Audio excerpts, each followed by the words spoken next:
ശ്രീ അജിത് വണ്ണിയൂർ അങ്ങ് press secretary ആയിട്ട് ബംഗാളിൻ്റെ ലോക് ഭവനിലേക്ക് പോയി. അതുകൊണ്ട് അവിടെ ലോക് ഭവന് ധാരാളം പ്രയോജനങ്ങൾ ഉണ്ടായിട്ടുണ്ട് തീർച്ചയായിട്ടും. പക്ഷേ അതിനേക്കാൾ പ്രയോജനം ഉണ്ടായിട്ടുള്ളത് മലയാളികൾക്കാണ്. ബംഗാളിനെ പറ്റി അറിയാൻ ആഗ്രഹിക്കുന്ന മലയാളികൾക്ക്. അങ്ങ് അവിടെ 18ഓളം ജില്ലകളിൽ വളരെ നിരീക്ഷണ പാടവത്തോടെയുള്ള സന്ദർശനം, സാധാരണ സന്ദർശനമല്ല, നടത്തി കാര്യങ്ങൾ മനസ്സിലാക്കി. അപ്പോൾ ബംഗാൾ അസ്മിത എന്താണെന്നുള്ള നല്ല ബോധ്യത്തോടു കൂടിയാണ് നമ്മുടെ ഈ ചർച്ചയിൽ പങ്കെടുക്കുന്നത്. പല ചാനലുകളും വിളിച്ചിട്ടും പോകാതെ നമ്മൾക്ക് വേണ്ടി താങ്കളുടെ സമയം, വിലപ്പെട്ട സമയം ചിലവാക്കുന്നത് വളരെയധികം നന്ദിയുണ്ട്.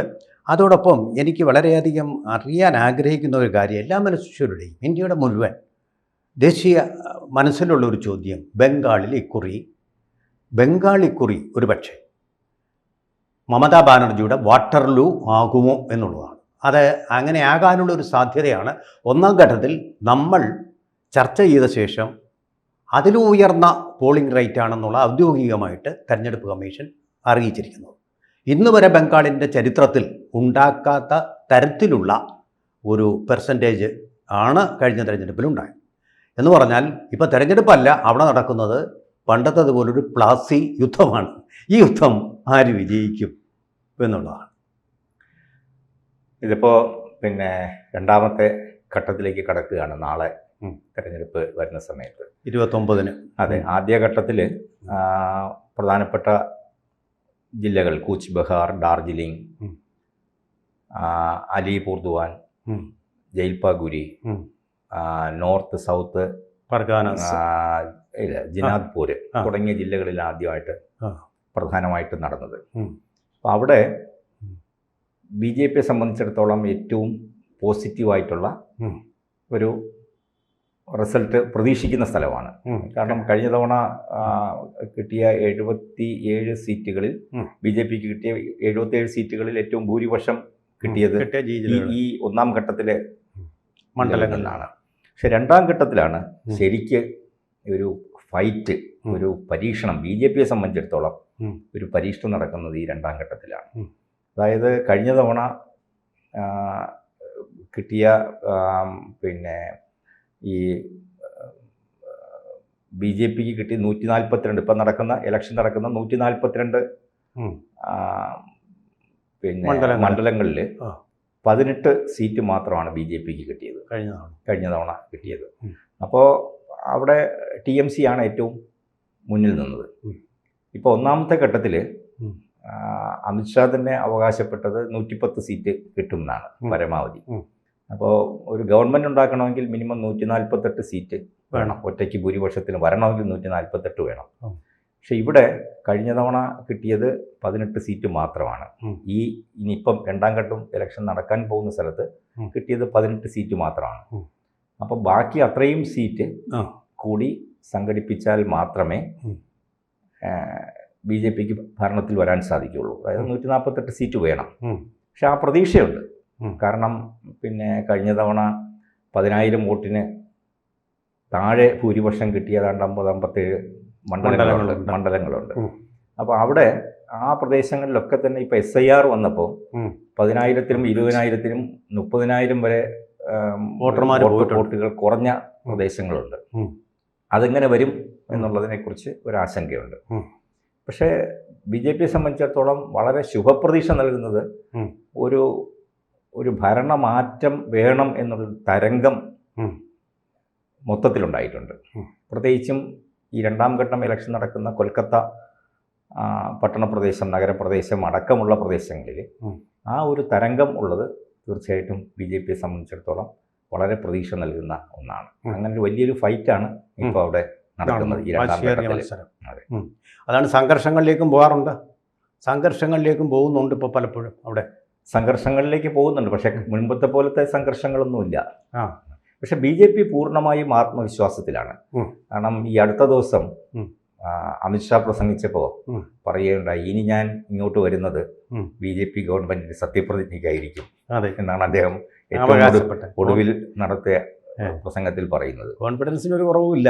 അതിന് മറുപടിയായി അഭിഷേക് ബാനർജിയും മമതാ ബാനർജിയും ഒക്കെ പറഞ്ഞു, ഇനി ഇങ്ങോട്ട് വരേണ്ടി വരില്ല, ഇനി അമിത്ഷാ ഇങ്ങോട്ട് വരണോ വേണ്ടയോ എന്നുള്ളത് ഞങ്ങൾ തീരുമാനിക്കും എന്നൊക്കെ ഒരു വെല്ലുവിളി മറുഭാഗത്ത് ഉയർത്തിയിട്ടുണ്ട്. എന്നാലും ഒരു വലിയ പ്രതീക്ഷയിലാണ് ഇപ്പോൾ അവിടെ മുന്നോട്ട് പോകുന്നത്. എന്തെങ്കിലും ഈ അമിത്ഷാ ഒരു പ്രതീക്ഷ വെച്ചാൽ അതിനെന്തെങ്കിലും കാര്യം പറഞ്ഞാൽ അത് നടപ്പാക്കുന്ന ഒരു കൃത്യതയുണ്ട്, അതൊരു പ്രിസിഷനുണ്ട് അദ്ദേഹത്തിന്. ഇപ്പോൾ നക്സൽ ഭീകരത ഇല്ലാതാക്കുമെന്ന് പറഞ്ഞു കൃത്യമായിട്ട് അത് ഓർക്കസ്ട്രേറ്റഡ് ആയിട്ട് അദ്ദേഹം അത് നടപ്പാക്കി, വളരെ നല്ല പ്ലാനോടുകൂടി അത് നടപ്പാക്കി. ഇതുവരെ ഇന്ത്യയിലെ ഒരൊറ്റ ആഭ്യന്തരമന്ത്രിക്കും അല്ലെങ്കിൽ ഒരു ഭരണകൂടത്തിനും കഴിയാത്ത കാര്യം. അതുപോലെ പ്രധാനപ്പെട്ട ഒരു കാര്യമാണ് ഈ നമ്മുടെ ഈ SIR കൂടാതെ നമ്മൾ പലരും അറിയാത്ത ഒരു കാര്യം. കൽക്കട്ടയിൽ നിന്ന് താങ്കളല്ലാതെ മറ്റു മാധ്യമപ്രവർത്തകർക്ക് അവിടെ ജയിച്ചു, ജ്യോതി ബസു ജയിച്ചു, അല്ലെങ്കിൽ സിദ്ധാർത്ഥ ശങ്കർ റേ ജയിച്ചു. ഇതാണ് അവരുടെ വാർത്തകൾ ഭൂരിപക്ഷം ഇത്ര. പക്ഷേ അതിൻ്റെ ആ അടിയൊഴുക്കുകളിലേക്ക് അവർ പോകുന്നില്ല. അടിയൊഴുക്കെന്നല്ല, അതിൻ്റെ നിഗൂഢതകളിലേക്ക് പോകുന്നില്ല.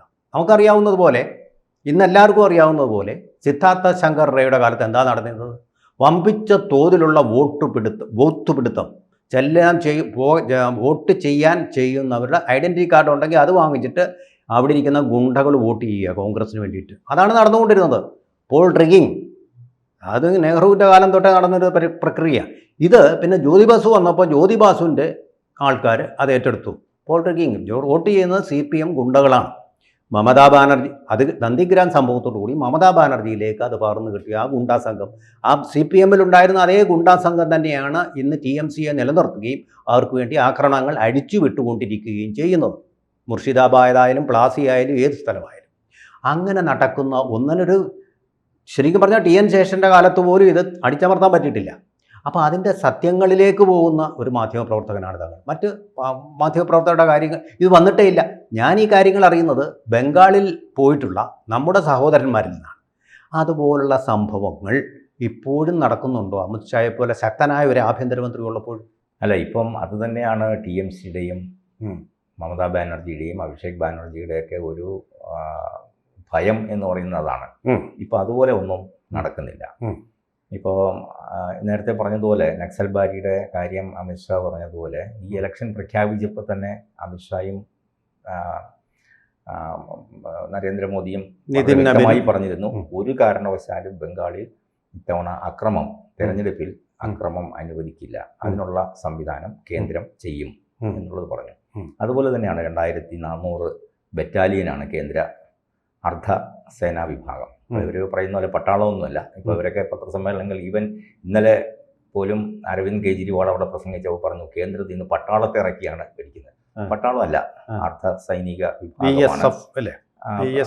CRPF ആണ് അവിടെ കൂടുതൽ വന്നിട്ടുള്ളത്. കൂടുതലല്ല, അവരാണ് അവിടെ കൺട്രോൾ ചെയ്യുന്നത്. പക്ഷെ അത് നേരത്തെ തന്നെ അമിത്ഷായും നരേന്ദ്രമോദിയും വളരെ വ്യക്തമായിട്ട് പറഞ്ഞിരുന്നു, ഇത്തവണ ഒരു കാരണവശാലും മുൻപ് നടന്നതുപോലുള്ള വയലൻസസ് അനുവദിക്കില്ല എന്നുള്ളത് വളരെ വ്യക്തമായിട്ട് പറഞ്ഞിരുന്നു. അപ്പോൾ അതുപോലെ തന്നെ സംഭവിച്ചു. ഇപ്പം ഒന്നുകൂടി പറഞ്ഞിട്ടുണ്ട്, കേന്ദ്ര ആഭ്യന്തര മന്ത്രാലയം പറഞ്ഞു തെരഞ്ഞെടുപ്പ് കഴിഞ്ഞാലും കുറഞ്ഞത് 60 ദിവസം ഈ സേനകൾ ബംഗാളിൽ തുടരും. അതായത് അവിടെ നടക്കുന്നത് 3 തരത്തിലാണ്. ഒന്ന്, ഒരു പ്രീ പോൾ വയലൻസ്, കൊലപാതകങ്ങൾ, അക്രമങ്ങൾ, തീവെപ്പ് അങ്ങനെയുള്ള നടക്കുന്നു. പിന്നെ ഡ്യൂറിങ് പോളിംഗ്, ആ പോളിംഗ് നടക്കുന്ന സമയത്ത് നടക്കുന്ന അക്രമങ്ങൾ, ബൂത്ത് പിടുത്തം, കൊലപാതകം നടത്താറുണ്ട്. സ്ഥാനാർത്ഥികളെ വരെ തല്ലിച്ചതയ്ക്കുന്ന പരിപാടികൾ ഇത്തവണ ഒരെണ്ണമേ സംഭവിച്ചുള്ളൂ.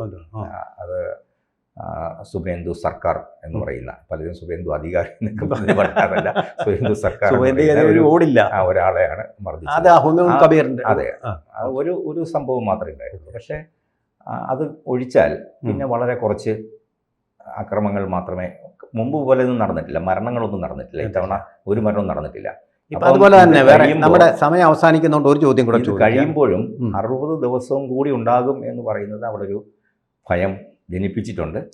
അതുകൊണ്ട് അവരുടെ ഇതിനകത്ത് ബൂത്ത് പിടുത്തം, കൊലപാതകം, അക്രമം, ഈ സംഗതികളൊന്നും നടന്നില്ല എന്നുള്ളത് കൊണ്ട് തന്നെയാണ് അത് പ്രധാനമായിട്ട്. പക്ഷെ ഇതിനെ അരവിന്ദ് കെജ്രിവാളും, അവിടെയാണ് അരവിന്ദ് കെജ്രിവാളാണ് ഇന്ത്യ മുന്നണിയിൽ ഉള്ളതിൽ ഇപ്പം ഇവിടെ നിന്ന് ഫൈറ്റ് ചെയ്ത്, വേറെ ആരും മമതാ ബാനർജിക്ക് വേണ്ടി പ്രവർത്തിക്കാൻ വരുന്നില്ല. രാഹുൽ ഗാന്ധിയൊക്കെ നേരെ എതിരായിട്ടാണ് അവിടെ വന്ന് പ്രസംഗിക്കുന്നത്.